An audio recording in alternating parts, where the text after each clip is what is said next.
باب من اذى جاره حتى يخرج. دا یو شپیتم لمبر باب دی چې امام بخاری رحمه الله وضع کړی دی. باب دی عبارت من دا هغه چا کې اذى جاره چې تکلیف ورکی خپل گاونډي ته تکلیف ورکړي حتی تر دې پورې چې یخرج هغه وځي. ابو عامر الحمصي دا فرمای چې ثوبان رضی الله عنه فرمایلی یقول ما من رجلین نشته دی دو خلق دو سړي یتصارمان چې هغه یو بل سره خبرې کټکی فوق 3 ایام د 3 ورځو نه زیاتی فیهلك احدهما یوتی ملشي فمات وهما على ذلك من المصارعه يدوار ملشي وهما على ذلك بدغه حالات باندې من المصارمه د خبر باندې دونه الا هلك جميعا مگر دا دواړه هلاک شي او هلاک شو.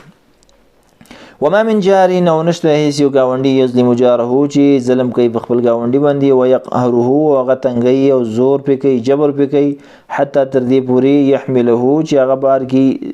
دغه د ظلم او قهر او د دای په دې باندې دغه باعث شي علان يخرج چې وزي من منزله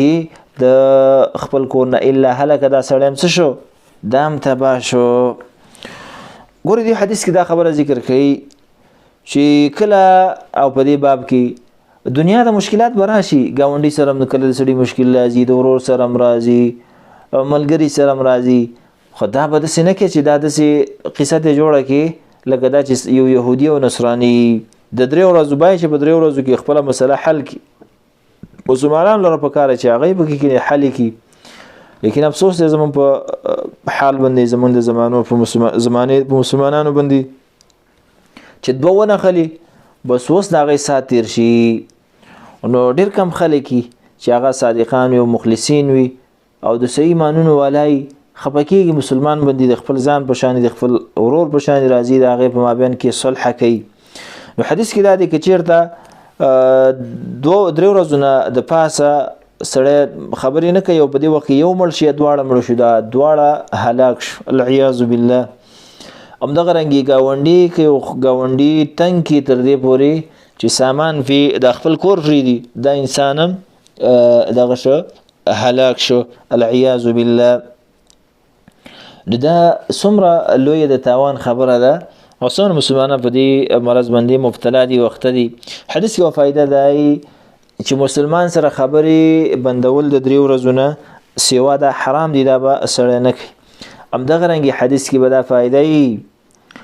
چې یو څوک چاته ضرر رسي نه دا ضرر په دې ضرر والا باندې به تر راګرځي ام په دنیا کې د ام په آخرت کې دی. دنیا کې هم د الله سزا درکې او آخرت کې خو ښکارا په دې حدیث کې دی چې هلاک شو تباش. نو گویا کې یو گاونډي ته ضرر ورکول اصل کې ځان ته ضرر ورکول نو ځان ته چې څوک ضرر ورکوي هغه روغ وي که پاگل وي هغه پاگل وي عزتمندو په دې وجه د ضرر نه ځان ساتل کول فکر دي. حدیث کې به اشاره دې ته وي چې باید سړی د 3 ورځو نه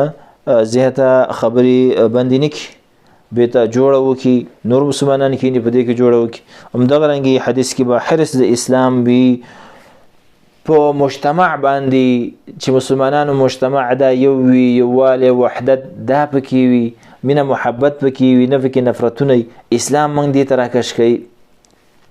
نو باید چې اسلام باندې یو سړی وایي ما منګولې لګولې دي او زه مسلمان یم او اعلی درجې مسلمان یم او دایم هغه یم او تا نه ګاونډي فاضاب دی یو مسلمان سره ته خبرې نه کوې نه اسلام دی بیا هغسې نه دی کوم چې ته دعوه کوې. باب جار اليهودي دا 2 لمبر باب د امام بخاری رحمه الله لګولې دی. دا خو ګوره اوس که چېرته ښه ګاونډي دی په دې حدیثو کې تیر شو نعمت دی که بد دی د هغې حال هم ذکر شو. اوس په دې کې وایي که چېرته بد څه کوي چې فاسق فاجر څه کوي یهودي دی ګاونډي و هغې سره به څه کوي. نو په دې باب کې موږ ته دا وایي که ګاونډي دی یهودي هم و احسان به ورسره کوي د ګاونډتوب حقوق به ول ادا کوي هغه به ول نه فیمالې. 9 لمبر حديث عن مجاهد قال كنت عند عبد الله بن عمرو. امام مجاهد رحمه الله فرمایي چې زه د عبد الله بن عمرو سره وم او مجاهد دا لوی تابعی تیر شوی دی وغلامه او د مریا چې د عبد الله بن عمرو يسلخ شاتن چې هغه ګډ دخو سرمنې دي سلام کړو فقال ویل دی یا غلام هلکه اذا فرغت فابدأ بجارنا اليهودي کله چې ته فارغ شوې د دې د علالولو د دې د سرمن ایستلو نه فابدأ شروع کا بجارنا اليهودي کم چې زمون يهودي گاونډي دی په دې من اول دې ته اول ورکا فقال رجل من القوم يسرب دي خلق كبير اليهودي يهودي ته ورکی يعني تعجب وکړو اول يهودي ته ورکا اصلحك الله الله دې اصلاحك عبد الله ابن عمر ته فرمایي الله دې اصلاح کړه څه شوی اول يهودي ته ورکا هغه ته اني سمعت النبي صلى الله عليه وسلم ما د الله پیغمبر علیه الصلاه والسلام نو ریدلی دي چې یوصي بالجار هغه وصیت کوي په گاونډي باندې حتی خشینا تر دې پورې چې منګه ویریدلو چې او روینا انه سيورثه تر دې پورې انه سيورثه چې دا به میراث وړي نو حدیث کې فائدې چې کله سړی يهودي نصراني او کافر دی گاونډي هم گاونډتوب لحاظ ولساتي ام دغه رنګي حدیث کې بدا هم وی چې د گاونډي حقوق ډیر زیات دي ام دغه رنګي حدیث کې بدا هم وی سره دعا هغه چاته کول شي چې دا ګمان چې دا په حق باندې دی لکه پلان کې سره الله دې ته هدایت وکي دعا په دې نیت کې چې د اخلاص نه به کې چې الله ته هدایت وکړي نه په دې نیت باندې چې ما دا له سره رقم بیکار انسان دی دلته دې کس ویل ګوره د اصلحک الله دې اصلاح کا تاسو يهوديانو ته دغه ورکه باب الكرم عن ابي هريره قال سئل رسول الله صلى الله عليه وسلم اي الناس اكرم دا درش په نمبر باب د امام بخاري رحمه الله وضع کړی دی په دې کې با دا خبره ذکر کوي چې کرم څوک ډیر سخی دی او څوک ډیر عزتمند دی دا به بیانوي عن ابي هريره ونبي نمبر حدیث دی ابو هريره هو فرمایي سئل رسول الله صلی الله علیه وسلم د الله پیغمبر ته پوښتنه وشو اي الناس اکرم کم انسان ډیر عزتمند دی د الله پیغمبر ته ویل اکرمهم عند الله اتقاهم ډیر عزتمند د خلقونه په الله باندې ډیر تقوادار د الله نه یریدونکي دي سبحان الله قالوا صحابه ليس عن هذا نسالك د دې تاسو موږ نه کوي زموږ مقصد دا نه دی نبی صلی الله علیه وسلم فاکرم الناس او په بل روایت کې دي ان الكريم ابن الكريم ابن الكريم يوسف نبي الله ابن نبي الله ابن خليل الله نبي عزتمن سره یقینا عزتمن سره چې زوی د عزتمن دی زوی د عزتمن دی هغه یوسف دی یوسف علی السلام چې د الله نبی او زویم د الله د نبی او د هغه زوی د خلیل الله او یوسف د یعقوب علی السلام زوی هغه نبی او هغه د ابراهیم علی السلام هغه ته دغه رسید د ابراهیم علی السلام زوی هغه نو قالوا دی ولا ليس عن هذا نسألك د دې ته پوښتنه ځکه یعقوب دا نه مسیو د ابراهیم علیه السلام نو دا دغه پلار حسابيږي نیکه باندې د پلار اطلاق کیږي ليس عن هذا نسألك صحابه ته به ویل چې د دې ته پوښتنه موږ نه کوو دا زموږ مقصد نه دی نبی صلی الله علیه وسلم فعن معادن العرب تسالوني تاسو مانه لکه چې هغه اصول ته پوښت کوي د معادن د عربو هغه اصل د عربو ته پوښت کوي چې د عربو کې اصل سوق دی او ډیر د عربو په نسبت باندې چې وای چې پلان کې اصل سره د خلک چې پلان کې د سره دی دا مقصد دی صحابه نعم او دا مقصد دی یعنی وس مقصد باندې ورسېدلی د بیا ته د الله پیغمبر ویل فخياركم في الجاهليه خياركم في الاسلام اذا فقهوا ويغرب تاسو کې هغه د فی الجاهلیه چې هغه په جاهلیت کې غورو خياركم في الاسلام او په اسلام کې به غوري اذا فقهوا کله چې بدین باندې فویش مطلب دا شو هغه انسان به ډیر غوړه دی چې په جاهلیت کې دا ښه کارونه پکېو یعنی نیک کارونه کول مسکینان ته ډوډۍ ورکولي او شرافت لرو ښه کارونه کول او به اسلام ته داخل شو او اسلام کې مخه کارونه وکړل اسلامي خشو او فقاهت مسره علم مسره ذکر نه دا به ډیر غوړه انسان دی نه دا معلومیږي که چیرته د سی ویو په جاهلیت کې غوړه نه وي بیکار وي یو ډیر ظالم وغیرہ تیر شوی اسلام راوړو دام صحابي د کامیاب دي لیکن د هغه بشان د کوم په جاهلیت کې ښه سړی و. دریم نمبر پکې هغه انسان دی جاهلیت کې مخو اسلام کې مخو علم یې زده نه که فقهاتو سره نه و دا هم ښه ده لیکن هغې ته نشي رسېدلی چې هغه علم یې زده که په اسلام کې مخو په جاهلیت کې مخو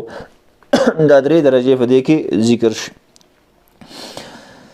حدیث کې به فایده چې الله باندې ګران او عزتمن انسان هغه دی چې د الله نه ډېر ډېرېږي. الله دې موږ او تاسو دې نه وګرځوي. همدغه رنګې حدیث کې به د یوسف علیه السلام فضیلت هم بیان وي. همدغه رنګې حدیث کې به د فقاهت فی الدین فضل وي چې لکه دین کې زده کړې وکړي دین زده کړي په دین باندې سړی جګېږي نه په نسبونو باندې. دلته ګوره اوس اعلی انسان هغه دی چې په جاهلیت کې مخه کارونه کړي په اسلام کې به کړي او دین مو سره زده کړی. باب الاحسان الى البر والفاجر دا بل باب ذکر کوي. په دې کې دا ذکر کوي چې احسان به یوازې داسې نه چې صرف دغه سره به کې خپلوان سره به کې او ډېر نیک هر چا سره احسان کوي چې اوس ذکر باب د عبارت د احسان کې ښېګړو کولو کې الى البر نیک ته والفاجر او فاجر ته. اتنویم لمبر ذکر کوي عن محمد ابن علي ابن الحنفية هل جزاء الإحسان إلا الإحسان نه ده بدله د احسان الا الاحسان مگر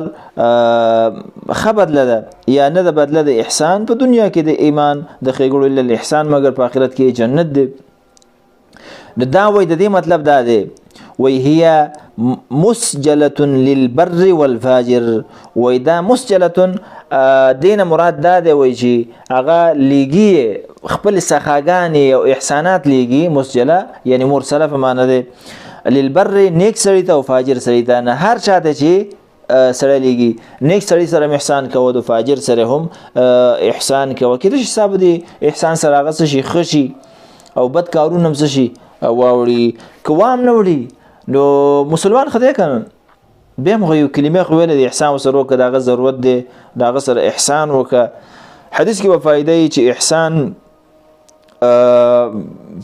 بدله الله مغسم ورکوي د هغې اضافه هم ورکوي. همدغه رنګې حدیث کې به اشاره یې چې محسن کافر هم کېدلی شي په دنیا کې د هغې بدله الله ورکوي په آخرت کې بیا نه ورکوي. همدغه رنګې حدیث کې به فایده یې چې احسان سړی نیک او فاجر دواړو سره کولی شي الله تعالی احسان فایده د ثواب درکوي. خو ګوره داسې به یو داسې فاجر پوهېږي چې دا پیسې دې ورکړي دا په حرامو کې لګوي بیا به نه ورکوي هغه نه به ځان ساتي ځکه ته سره په ګناه باندې کومک کوي. یو داسې فاجر دی فاسق دی چې پوهېږي د ولږې نه مري عیال ور په غاړه دی کور ور په غاړه دی ماشومان ور په غاړه دي احسان ورسره وکړه د الله بنده دی اخر هم. اعوذ بالله تعالی توفیق والله اعلم.